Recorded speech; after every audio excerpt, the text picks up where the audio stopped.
idea della Maddalena. Scusa, non so. La vostra idea sul servizio militare della Maddalena. Noi viviamo della Marina. È un po' problematico chiedere voti per voi, c'è tanta paura. No, ma noi non siamo. C'è una scheda fatta sulle servitù militari che diciamo dobbiamo andare oltre le servitù militari. Qualcuno ha obiettato, qualche giurista ha detto non sono servitù. Nel caso di Quirra è proprietà, anzi Teulada più di Quirra. E comunque non è definita la proprietà, quindi non si può parlare di servitù. Noi intanto diciamo una cosa che a voi non interessa, a voi maddalenini ovviamente, interessa a tutti noi sardi, non interessa a quel territorio. Smettiamola di sparare bombe in quelle aree delta. Smettiamo di dare il poligono interforze del Salto di Quirra per sperimentazioni inquinanti, che non sono solo militari.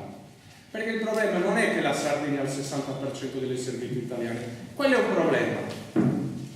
36.000 ettari sono, ma il problema è la qualità di quelle servitù.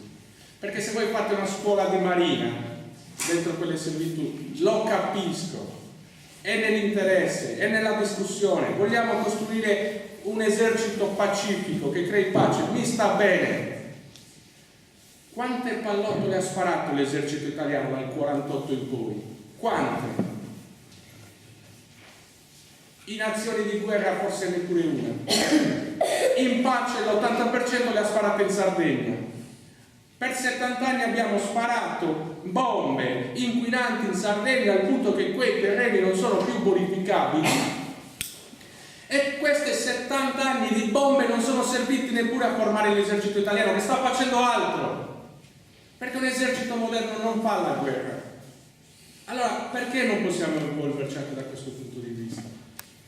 E c'è un principio, chi inquina paga, vale anche per Maddalena, chi inquina paga, è un principio europeo codificato. Se lo Stato inquina, lo Stato deve pagare.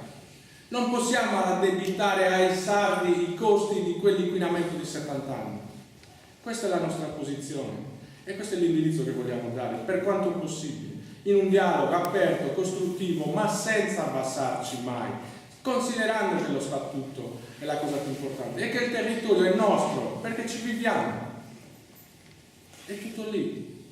Nessuno ha a cuore Maddalena più dei maddalenini. Io lo so perché per il mio paese è la stessa cosa, lo sappiamo tutti, ognuno per il suo paese. È il giardino dove viviamo che vogliamo tutelare.